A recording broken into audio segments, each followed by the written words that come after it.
Hello, welcome back. Today we are going to be discussing if you should have a number one in Survivor. And when I'm talking Survivor, I mean all international versions of Survivor because it's basically just the same game. So let's begin. So this topic mainly came from just my head because for a long time I always thought to myself, you need a number one in Survivor. But the more orgs and online reality games and podcasts and videos and Survivor I've watched, I'm not sure how true that is anymore. Because in Survivor, as a Survivor fan, the number one thing you're told early on is don't trust anyone. It's basically like anyone can backstab you, anyone can lie to your face, anyone can be a snake. Which, to be fair, is correct. However, I think there are certain situations where having a number one survivor could be a good thing, and we'll talk about those today. First of all, I understand Survivor is an individual game, so everyone is going to do what they're supposed to do what's in their best interest. But we all know people don't, but it's okay. I personally feel like if my normally when if I was on Survivor, I would want a number one. Not for the entire game, but for like round by round, I think having a number one is very important because the reality is you're forced to trust people in Survivor. As much as we all want to be like, oh, I'm gonna backstab these people, I'm gonna do this and that. It's like trust is the main focus on Survivor. If you don't have trust, you're not going to be able to execute the plans that you want to go down. And I understand that there's a lot of other things that come into play, such as social game, strategic game, physical, if you want to count that, even though I personally think that's the least important of the three. There's a lot of different things that come into voting. Could be challenges, could be paranoia, could be alliances, voting blocks, whatever you want to call it. Either way, I personally think that having a number one can benefit you in a lot of ways. First of all, if you have an idol, for example, and you have a number one, the majority of the time, obviously, don't tell your friend, your allies, you have an idol because number one dumbest rule in Survivor is don't tell people you have an idol. However, if you are going, if I think having telling people you have an idol depends on the situation because we have seen time and time again where people don't tell people they don't have the idol, and then the plan that they want to execute backfires, and then we've seen it in other shows where it has worked. So it really depends on the situation, but that's not what this we're talking about today. We're talking about if you should have a number one survivor. The reality is you're gonna need to rely on other people. That's the only way you get far. Survivor is not a solo individual game. Survivor is a game where you need other people to rely on to get yourself further. You can pretend to be an idiot and a maniac and run solo all you want, but the reality is if you don't have a number one, or at least people you are working with who you know you can trust to a certain extent, you're not gonna get anywhere. Because, first of all, trust is the foundation of everything in Survivor. And secondly, let's say you don't have a number one. You only know a certain amount of information. If you have someone who you are constantly communicating with about information, not only are you going to have more information, which means more power, and everyone knows information is power, and that's in Survivor, that's in Big Brother, that's in the real world as well. Everyone knows information is power. People don't know what you know, all right? Perception is reality. And a lot of times in Survivor, people will assume that you are really close to someone, and then they're not, you don't even share everything or most things. And then it's like, so people might assume you're a duo, for example, of someone, and then you're not actually a duo, but people are still perceiving you as a duo, so you're not gaining any of the benefit from being in the perceived duo. You know what I mean? Another thing is, I think having a number one at least on your original tribe is a benefit because not only do you get more information, if you get to the certain point where you can trust someone 100%. Here's the thing. I'm one of those people where I have a strong belief that if your gut is telling you something, 99% of the time, it's not lying to you. It's telling you the truth. And I genuinely believe that. Because here's the thing. There's a reason why we like people and we don't like certain people, right? There's a reason why we get along with certain people and we don't get along with certain people. There's a reason why we clash with people and we don't clash with people. There's a reason why our personalities intermingle and whatever, whatever, whatever.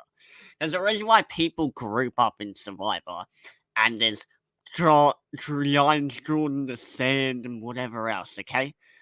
There's reasons. There's reasons for it.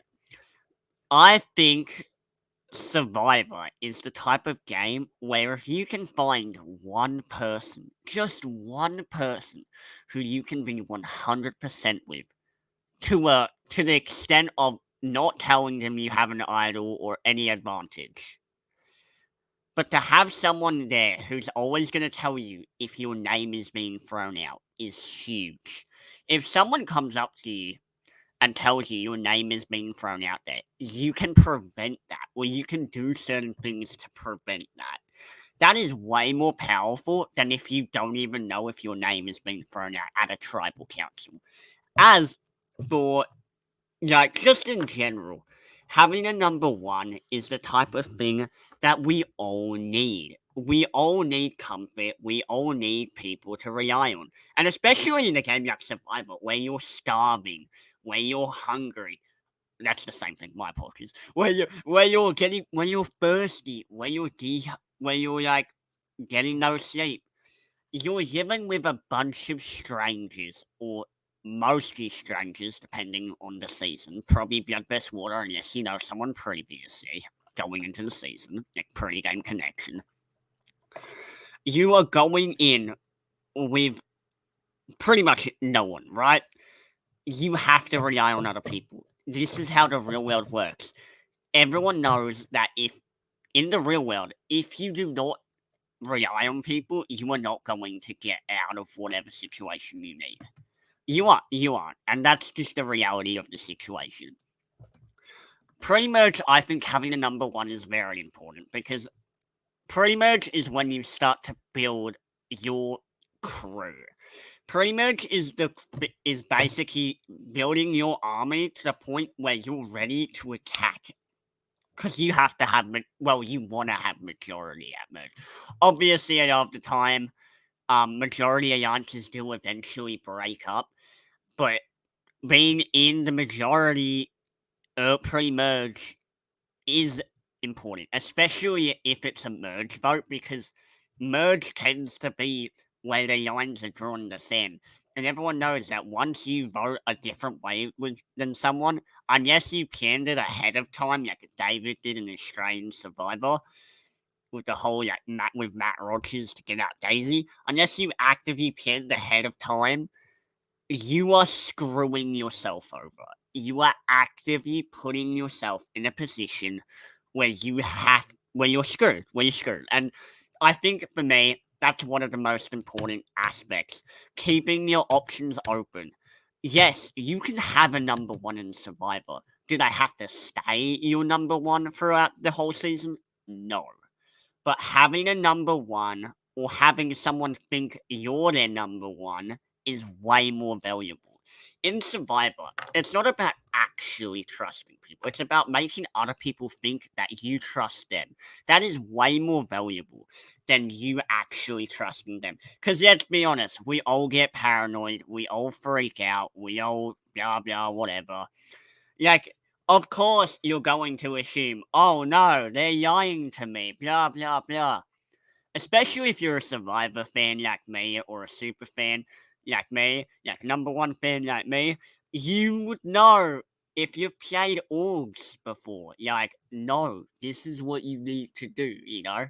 You get you get a few people early on, you latch onto them, and you work your way to the merge. Once you get to merge, you build a majority alliance, and then ideally you just pick off everyone who's not in it. Or at least that's how I like to play. Obviously, it depends person to person. And on the real show, it's different because it's not going to be 24 superfans, for example, in Australian Survivor, or 18 superfans in CBS Survivor, you know? It's going to be different scenarios.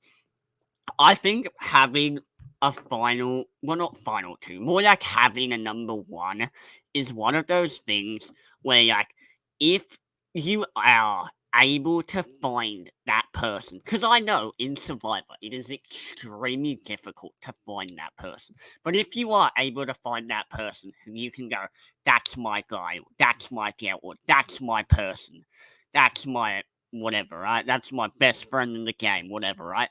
If you can find that person, you are set. You are set. Because trust is so hard to find in Survivor. So if you can find a genuine connection that you can be like, we've got each other's backs no matter what, or at least short term, I mean, I'm not gonna lie, you should. 100%. You should 100% take it. I think the reason why it's a difficult question to answer is Survivor tells you not to trust people, but I genuinely think that Survivor is so much easier if you have a number one. Only if it's mutual, though. Only if it's mutual. If it's not mutual and you see someone else there, let's say this person's your number one and this is me, and they don't see you as their number one, obviously that's a different story. And that's another thing when it comes to perception, you know what I mean? Like, if you think that you have a really tight bond with someone and they don't feel that way, you're not gonna know. But it's the same with like just sorry, having the mind blanking. But it basically what I'm saying is like having a number one is important. Having someone you can trust is important. Having someone who you can sit there and be like, this is someone who's going to tell me if I'm in trouble. This is someone who is going to tell me if I need to play an idol on myself. This is someone who's going to tell me um information. This is someone who you can strategize with and ideally play the middle because that's the power position. I know of the time in Survivor we see people be like isolating people in Survivor. I think if you can get a number one, your number one person, and you can try to play the middle so you can decide where the votes are going, I think that's way more valuable than just joining some massive 8-person alliance. Because at the end of the day, that 8-person alliance is going to have to turn on each other eventually.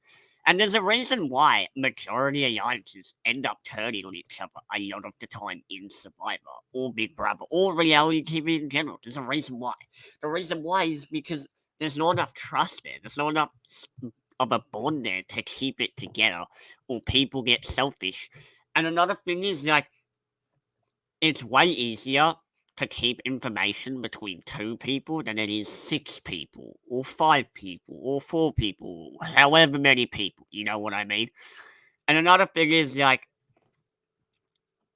it's also easier to separate and hide your alliances or bonds or connections. You know, like if you're in a tribe with 6 people, if you're in an alliance with 4 people, it's going to be very obvious to most of your tribe you're in an alliance with 4 people.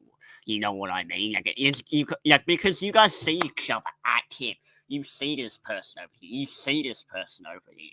You can visually see it. Where online, if you're playing like an org or something, you don't see people interact unless it's in like an alliance chat or like the house chat or the main chat. You know what I mean? Because it's behind the screen. But this Survivor is real life. It's in person. You see it visually. You don't have to know. You don't have to be in a like um a conversation with someone to know if they're tight. You can see it visually. You can tell by mannerisms, by expressions. You can tell by who's spending the most time together. If you're spending a lot of time with someone at camp, yeah, you're probably working together. Like, I mean, obviously, it depends on the situation. And unlike other reality TV shows, it's way easier to tell who's working together in Survivor because in Big Brother, they all just hide behind a bunch of walls. But in Survivor, it's like right out in the open. It's like, oh, these 5 people voted this way, and 4 people voted this way. Blah, blah, blah, blah, whatever. Either way, it doesn't matter. But yeah, let's say you have an idol, you find an idol, and you give it to someone. You can use that idol to save yourself, or let's say your number one ally finds an idol and plays it on you.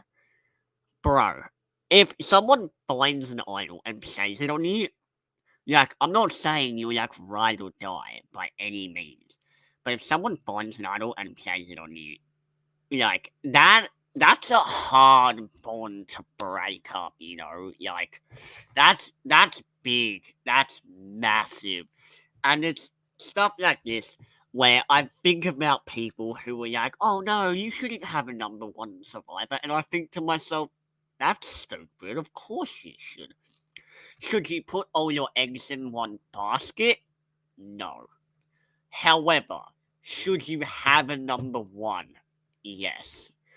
Because it's just easier, more information to share, easier to talk to someone. So yeah. Oh, and also you get more perspective as well because you don't just see your perspective; you see someone else's perspective as well. You know, like it's way easier to get your way or to run the tribe if you have 2 people on the same page instead of one. I think my biggest thing with number ones in Survivor is whenever someone says I have a number one. Everyone instantly thinks like you're like a locked final 2, final 3. That's not what a number one is. A number one is someone you trust for a certain extent or for a time period. You can change number ones. You can. This is why people flip in Survivor. They'll be loyal to one alliance, and then and then people will be like, "Oh, I'm on the bottom of that alliance. I'm not gonna win the game if I don't flip," and then they'll flip, and then people will be like, "Oh my god, what the hell, blah blah blah, whatever." Number ones are important. Number ones need to happen. And here's the thing. Even if you don't specifically have anyone you know you can trust on Survivor, let's say your allies keep getting voted out one by one. Worst case scenario, right? One, it's not you, so I mean, it's better them than you. And two, you don't actually need a number one in a lot of situations.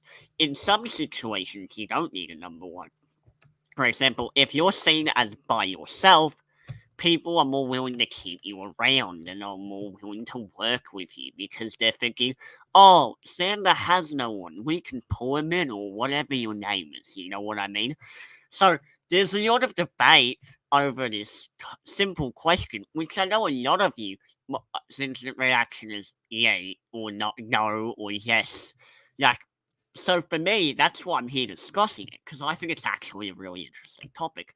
I think it's really interesting that there's a bunch of people who have different opinions on this, and I want to see like what's true, what's the case, and I think that Survivor is one of those games that makes life very interesting from a strategic perspective. Because strategically, yeah, no, you shouldn't trust anyone in Survivor. But you best believe that when I get on Survivor, I'm going to find someone and I'm going to be like, I trust you right now, but I will turn on you if I think it will benefit me. And that's the mindset you've got to have going into the game. You've got to be willing to turn on people but where you don't bury your game for other people. Because I've played orgs before where I've done certain things to protect your alliance, and then you just bury yourself. You get yourself whacked and killed off. So I'm not saying you should sacrifice yourself for your number one, but for a certain extent, you need to have loyalty. You need to have trust, because that's survival. That's survival, and yeah, that's all I really have to say about having a number one. Overall, I think you should have a number one because if you don't have a number one, I mean, you're not going to be able to do what you want to do. You're not going to be able because Survivor's about trusting people. It's about trusting people. It's about going up to people and having a crew and making sure that you get what you want to happen, ideally, or at least that you don't get voted off pre-merge. Because, early on, ideally, the strategy is to yayo, and then later on, you can become a player, whatever, whatever. But yeah, thank you all for watching, and I'll see you all next time. Peace.